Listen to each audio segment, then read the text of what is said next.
Good day, everyone. This is Pineleaf Needles, and welcome to DDO Players News, where we take a look at the latest news in DDO and on the tabletop. And please welcome my co-host from Ravenloft, Dracula. Hey, now everybody. I'm missing Force Grey, the Lost episode live to record this podcast. All dedication, people. Dedication. So let's now head into our news for this week, and Festivult has begun! Yay for Festivult! That is right. The Jester is not here yet, though, but coins are dropping all throughout Eberron. So when you loot your chest, make sure if you don't do loot all, you are looting those precious Festivult coins. The Jester will show up soon. And, of course, you can trade your coins in for the wonderful cookies. And the coins are going to appear through January 2nd. So plenty of time to collect those coins. The Jester should be making his appearance soonish, actually. Soonish. No exact time when the Jester will be here, but the coins are a-dropping. All right, then. Then let's head into our Update 34 news. And when's Update 34 going to reach Lamania and get ready to release? In January. Oh. Yeah, Cordovan on his Fridays at noon live stream did say, as of Friday, I will put that caveat on this news, as of when he talked about this on Friday, this was the plan. They said they did decide, or going to decide, it was kind of up in the air, but he was pretty sure they were leaning towards that way, that Update 34 was going to be pushed back until January, and that is due to the fact that they want to include Reaper mode with Update 34, and right now, as it sets, they're not quite happy with it, and they said it's not quite ready for prime time yet. So no Update 34 in December. He did lay out Reaper mode seems to be Reaper mode. Yeah, exactly. He did lay out some of the plans and the goals that they have for Update 34, though. There will be a free new quest, and that will be both heroic and legendary. He didn't specifically state what level it starts at, but I would guess it's going to be either 8 or 13, as that's what they have done in the past. So look for that. Other than that, we don't know anything about the new quest, what it's going to be. We just know there will be one new free quest. And, of course, also the Reaper mode will make its appearance. And the character bank updates, which are going to allow them to sell more bank space, should be in as well. And the world character transfer is tentative for Update 34. They're hoping to get that, all the little bugs worked out from that, and get that going so you can transfer your characters via TP on the login screen. And, of course, it will have bug fixes. And he did say that since they did push 34 back to January, they are still planning on some type of patch during December to clear up some more bugs and stuff, mainly some of the monk bugs that are out right now and some other little bugs. So we're still going to get a small bug fix in December, just not going to be Update 34. All right. Then let's head into our DDO Chronicle issue 217. And that's ugly. Yeah, it's a hap orc. What do you expect? Yeah, okay. In the community spotlight of the Chronicle this week, DDO Gaming recently completed a 24-hour DDO marathon via his Twitch channel. 24 hours of nonstop DDO. That is craziness. You can check the archives over on his Twitch channel to check that out, though. So congratulations on doing 24 hours. That's awesome. I don't know if I could do that or not. Back in my younger days, I probably could, but I don't know if I could do it now. It'd be fun to try, though. I think I'll pass. In the Fansite News section, DDO Cast reviews Update 33 and talks builds with Community Manager Cordovan and some dude named Draculetta that didn't have any clue what he was talking about. Yeah. I was like, they were talking about fighter, and Patrick's like, so what's your favorite fighter build? Like, don't play fighter. Don't know.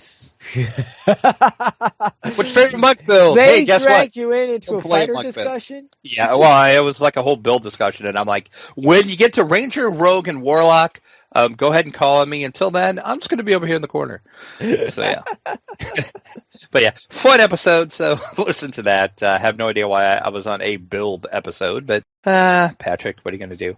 The damsels at DDO. Worse. I'm not quite sure how it could have been worse, but okay. They could have had me on it.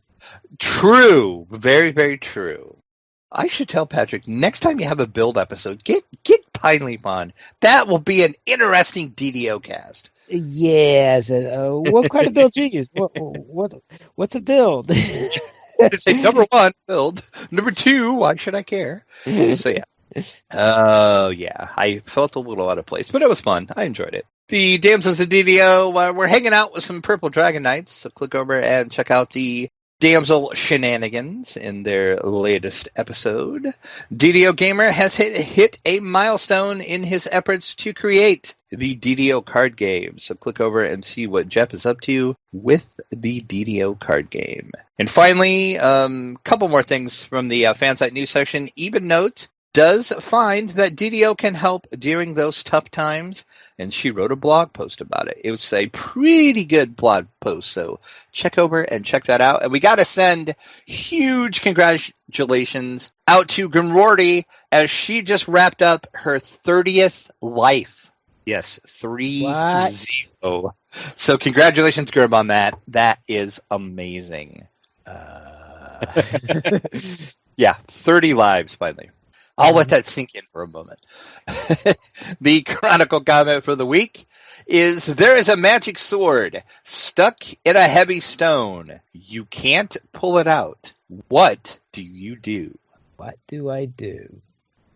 Can I call him my friend Arthur? Sure. Whatever you want to do. My answer, I cast Fireball on it. Fireball blows everything up. Just hopefully not the magic sword that's in it. Well, well, there's always Disintegrate. Oh, I didn't think about that. Good answer. Good answer, Pineleaf. And finally, over in our Chronicle, we have the official screenshot of the week, and that's Dunata visits Jack Chivers, and the 297th official DDO screenshot of the week, and that's a pretty cool little shot. He's kind of like a mini Jack Chivers. Now, of course, the real question is whether you cast Disintegrate on the stone or on the sword. Well, you would cast it on the stone, of course, because you would want to disintegrate the sword. Well, what if you don't use magic swords? We'll see. Pineleaf logic. All right, let's see what's on sale in the store. And are there any stones or swords on sale? There is not, but it's a pretty good sale this week. 20% off the Mirror of Glamoring, the Raid Bypass Timers, select cosmetic outfits, and the hats and helmets, all at 20% off in the DDO store. And we also are in the December deals, which that means every week there will be a new deal in the store. This week was quite the way to kick it off. If you do not have the Veil of Twilight quest pack, what are you doing with your life, and why don't you have it? 75% off right now in the DDO, and that is through December 8th. So as of this recording, you have 3 days. Go now and buy it. Just do it. 10 VIP. You'll thank me later. Well, if you See, Pineleaf logic again. 35% off the long-lasting potion of 10 physical resistance, and you get 10 of those. And also a pretty good deal if you don't have the Warlock, 50% off right now. And I do believe that is the biggest discount we have seen so far on the Warlock.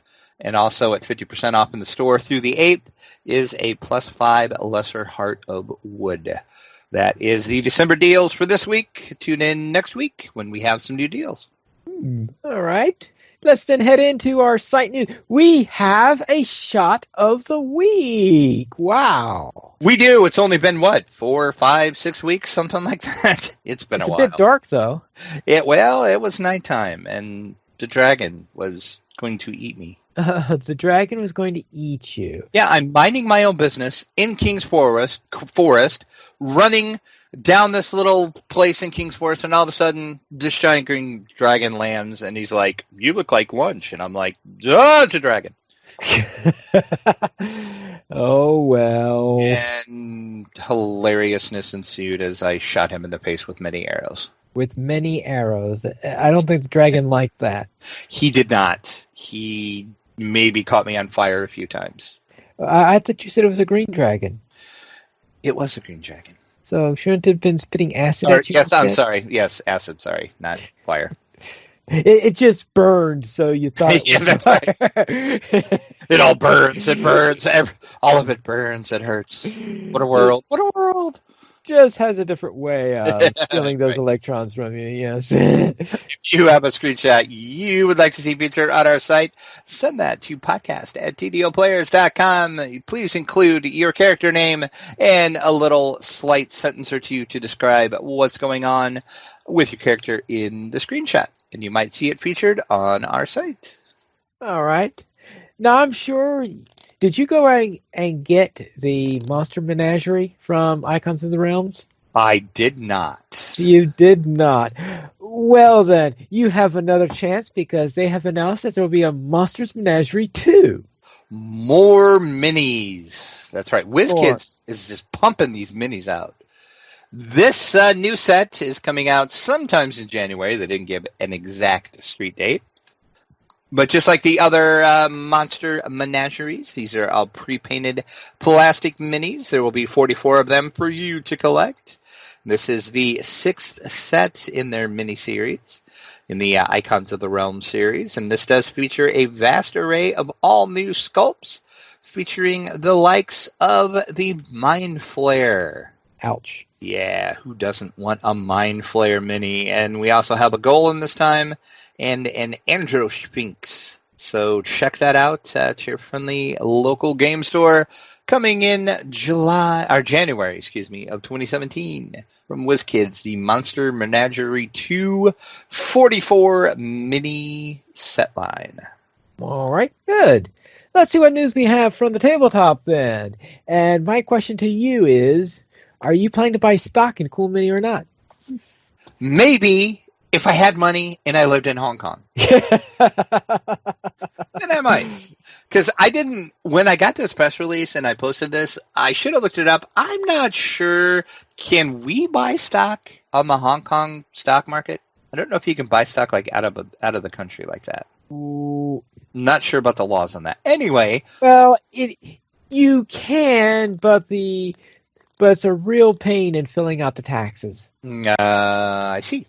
Yeah. Well, if you happen to live in Hong Kong and you have some money to put up on the stock market, you can now buy stock in Cool Mini or not.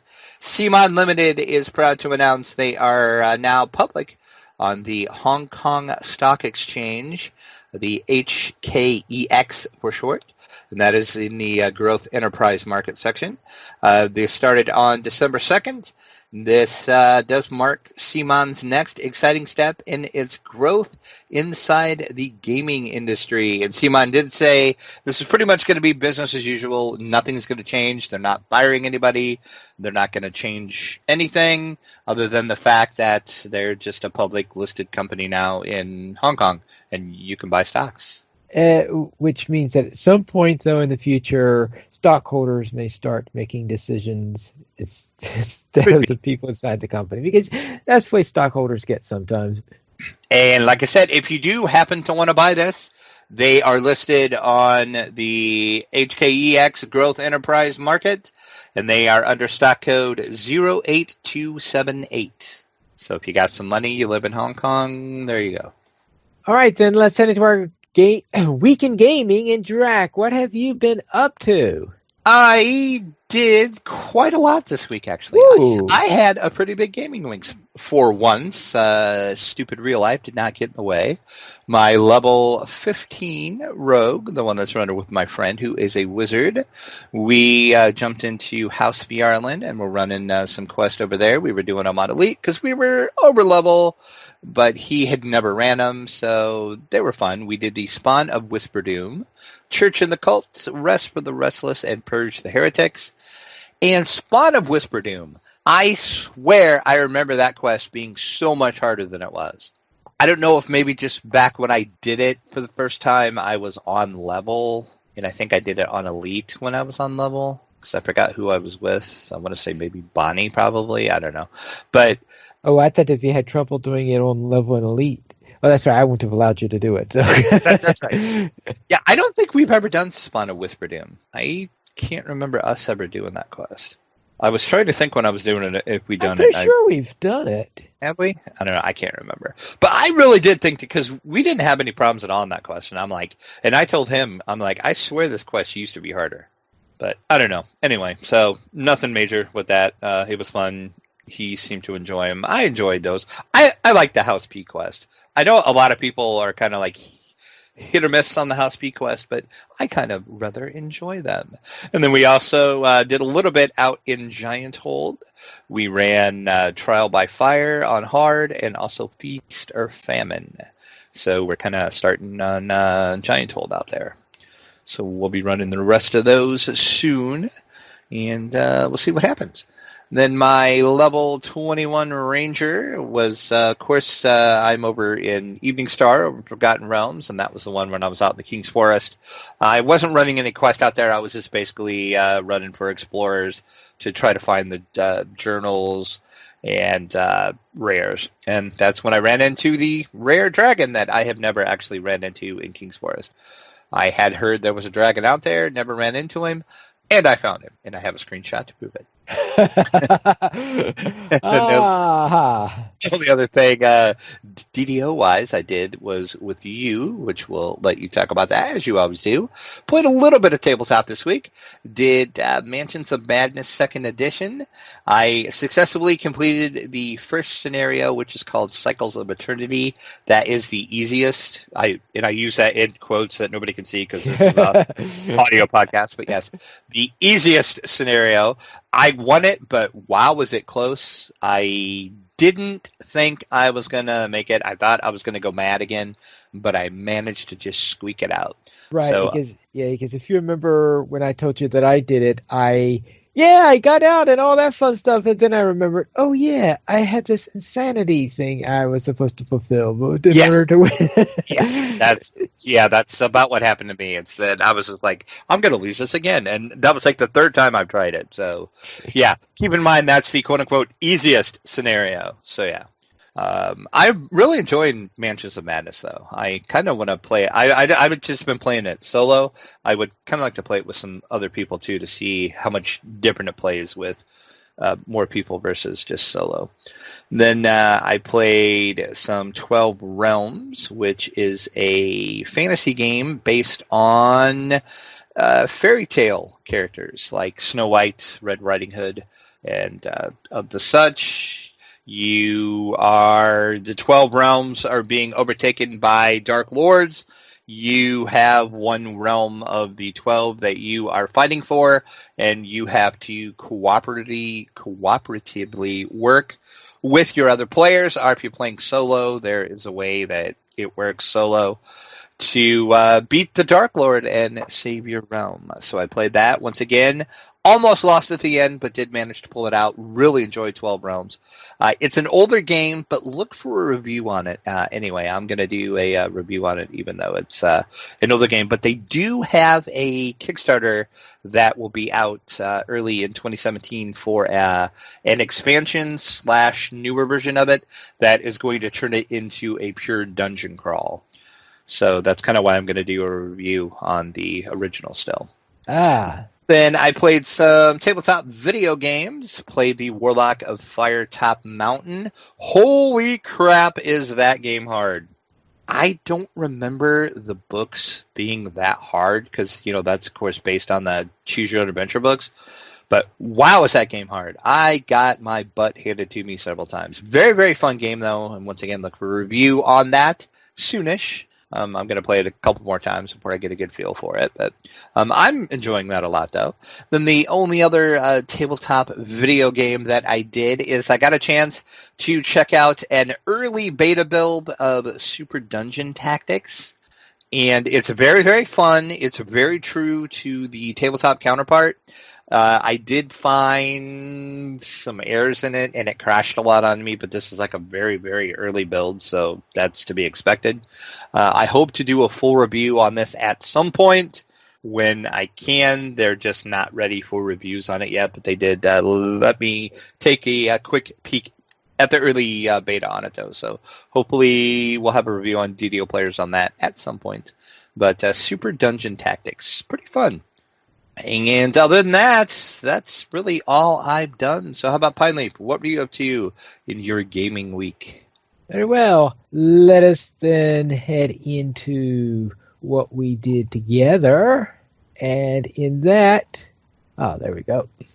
We went out into the Devil's Gambit and ran the Portable Hole, Subversion, Grim and Barrett, and Multitude of Menace. And if I remember correctly, I did have one name item dropped in there. So is that the orb or what? Yeah, you did get the orb. I can't remember which one. There's like 2 orbs that drop out of there. Right. And for the record, no, I did not get the Quiver drop. Just wanted to put that out there. And then I, of course, have my final character for my series on the Temple of Elemental Evil, doing it through each race. So now I'm doing it on a gnome. So I created a gnome warlock, level 7, and went into the Temple of Elemental Evil. And I decided to do something different on this time around. And I decided to see if I could get the 4 keys without getting the Earth Club. Okay. So you just fought the Earth elementals instead of charming them? Okay. Right. So seeing how well I could do that, and I did manage to do that. It was a bit touch and go going after those Earth elementals, of course. But I did manage to bring them all down eventually and win that particular scenario. Then when I had the 4 keys, but before I decided it was time to go down into an area where I was looking for a shrine because my hireling was getting low on it. All right, I get into a shrine space and there are enemies there. We fight the enemies, and when we finish with the fight, my hireling ran for that shrine so fast it was incredible. It's rest time. Yeah, it's a room. Let's go. That's awesome. It's like, I think that's the first time I saw a hireling actually run to the rest shrine. Yeah, it was at 1 power point or something like that at the time. So, and then in the boss fight, I got 3 of the elementals down, but my hireling apparently didn't do enough healing for me because, I got zapped and got killed. So I did not survive it, so I'll have to redo it next week. And that final fight is so much harder if you don't use the club on that Earth Elemental in there.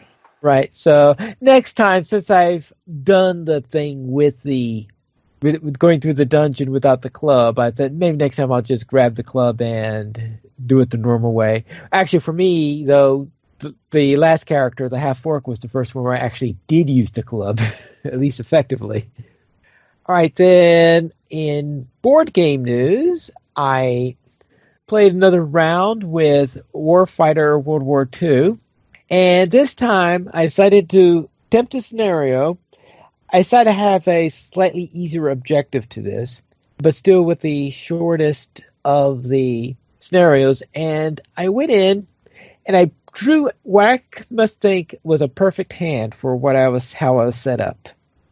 And I come through there, so at the end of turn 1, I cleared out everybody, was able to get to my first bit in there, and for example, I had this trouble where I had an opponent in there that was going to just keep on respawning additional soldiers into it. Plus, I had a truck in there, so I was expecting to get huge amounts of reinforcements coming in there, blasting me together. So went in there, like, shot down the truck and the driver and all that stuff there. And then on the reinforcing, I just lobbed a hand grenade into them and, wiped all those out. And I was like rolling like crazy. I was rolling things like 8s and 9s and 10s on my rolls. So and since it's a 10-sided die, 8-sided 10s are good rolls. And the place was just littered with bodies. So I went through there. Then I came to the next area, which was where my objective was. And I had this leader there. And now I was getting worried here. Okay, because there are two enemies there, and you have a soldier there who's covering for the leader, so you can't shoot the leader until you take care of the person covering them. And those two together were covering my objective, and I just had lots of lucky rolls in there, and I eventually was able to make them all duck their heads, and I had this one card left. As one card said, make one shot with a weapon and treat it as if you rolled a 6/10 as which is a perfect roll. And I went and the objective apparently could be shot with the rifle, so I just shot the objective with the rifle and played that card. It was over in 2 turns. Last time it was 7 turns, and I wasn't even near getting to the objective. And this time, it just like 2 turns, I just walked over. Apparently, the World War II version can get very, very bloody, either very bloody for you or very bloody for the opposition, because that happened a lot in World War II, so it was more thematic. Apparently, in the modern version of the game, you have more suppressed results, probably because they tend to have better cover for them. I'm guessing that accounts for the armor that you have in modern warfare that you didn't have in World War II. Then I played some Arkham Horror, the card game, and I've played the first 2 scenarios on this. I'm not going to go to one, but this is a story-driven type game, and there's a 3-part campaign, so I played the first 2 parts of this campaign. And the first one, I managed to limp through and complete the first scenario without too much trouble. And that was, and I think, well, I can't say they took it easy on you, but I think it wasn't quite as challenging as some of the other things you do in the first scenario, because you're trying to, it doubles as a tutorial trying to learn how the game operates. So, you don't want to make it too difficult to them at the start. And then after that, I went into the next scenario, which was a lot tougher. I can tell you that. And during that time, I was thankful for an option that you have in there. And that is, if things look really like you're going to get so beat up that you can't possibly win, there is actually a resign option. It's okay, I've got enough clues. I better get out and turn in these clues. It's for like bank your results type situation. It wasn't nearly as well as I had, because as I said, I was being pounded upon and constantly delayed by the enemy, which is, I guess, what happens in Arkham Horror. So yeah, I eventually left the scene. But so now I'll see if I could try the third one. I don't have many upgrades I can get because, well, I left the field, but I think I still have 1 or 2 things I can upgrade.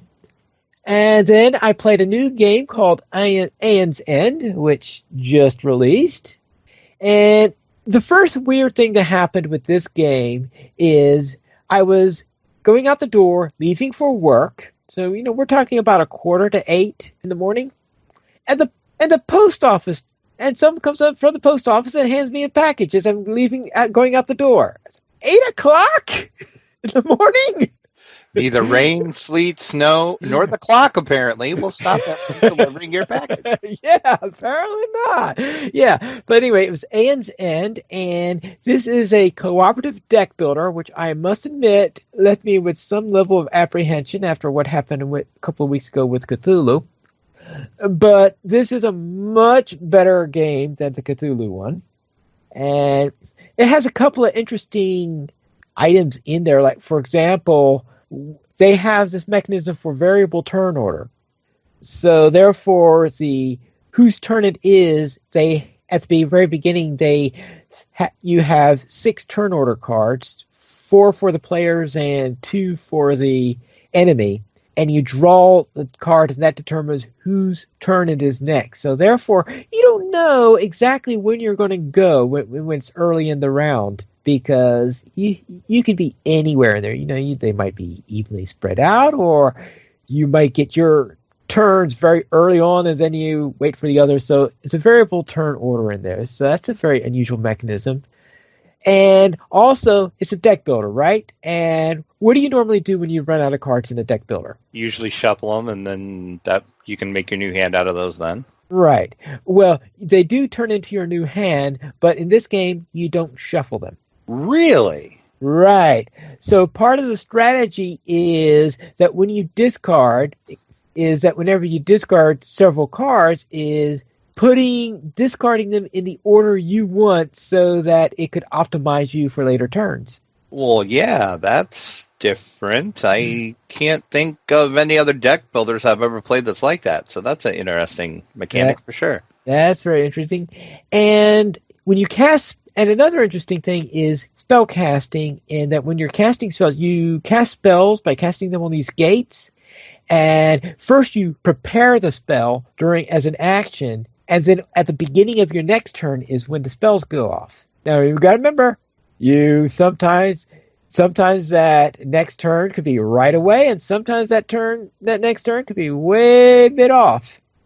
And there are mechanisms then in the game which could refer to spells that are prepared. Sometimes if you have a prepared spell, you might be able to do an action that involves some other prepared spell or something like this. Or sometimes there could be things bad happening to you based on how many spells you have prepared, or good things that happen to you based on how many spells you have prepared, and the like. So therefore, that's an interesting mechanism in there.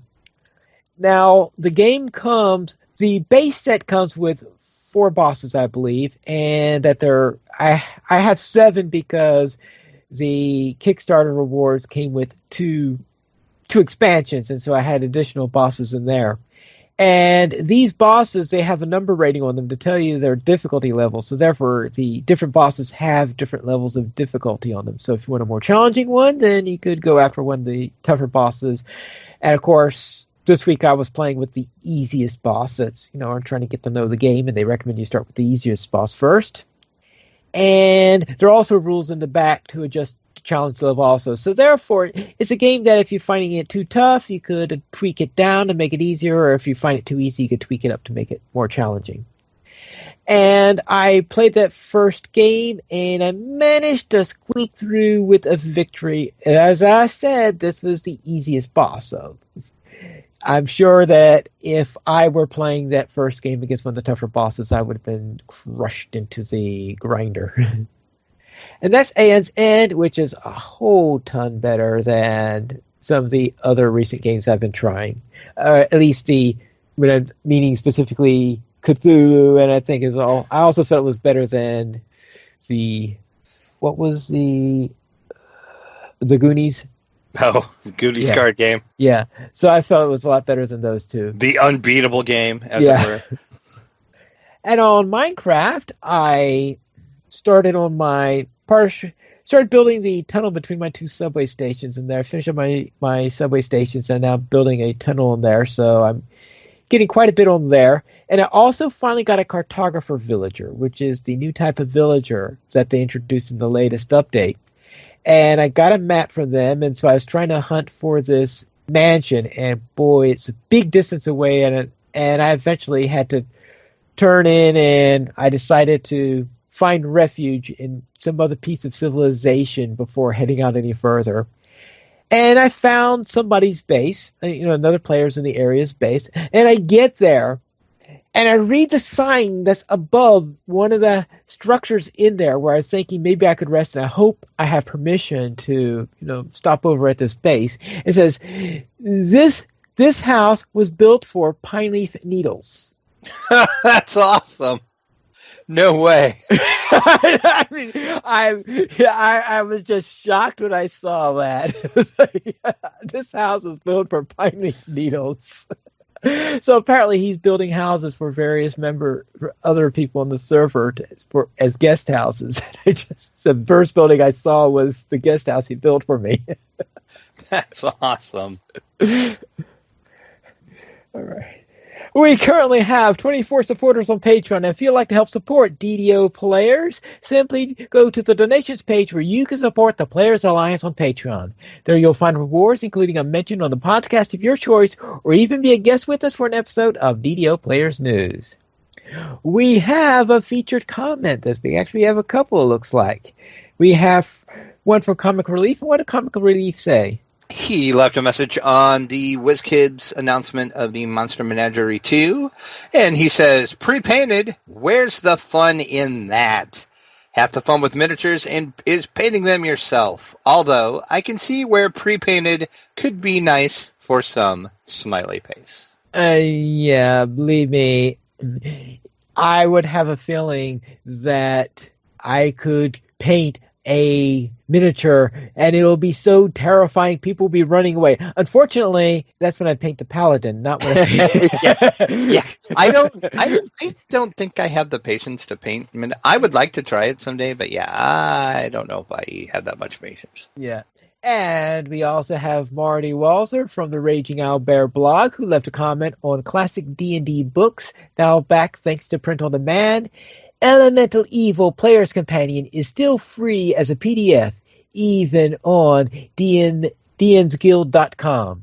Yes, and this was in reference to, in the article I put up about the new print-on-demand books, I did mention you could get a print copy of the Elemental Evil's Player's Companion for $9.99. I did not mention that the PDF of that is still free, but you can get a printed version for $10 if you want. So I have since now corrected that. But thanks. And if you have not checked out Raging Owlbear, the blog, I will link it in the show notes. Do it. Awesome blog site. Love it.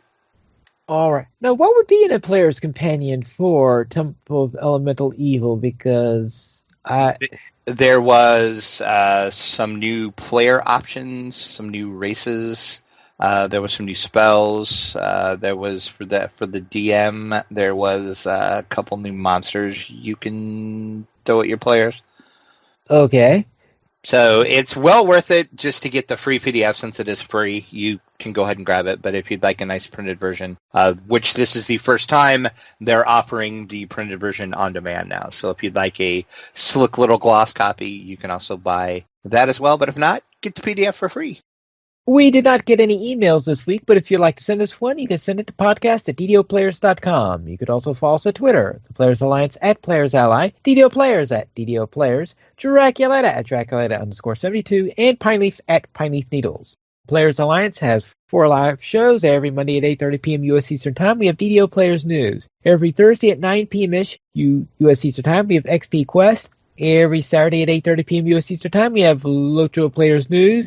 And on last Friday of each month at 8:30 p.m. U.S. Eastern Time, we have Locho Academy After School. But please note, Locho Academy is on hiatus during the month of December this year due to partially because of the holidays and partially because Brannick is getting ready to move. Well, you can join us for our live shows at ddoplayers.com/live. And that is all for this week. And this is Pineleaf Needles reminding you to quest responsibly.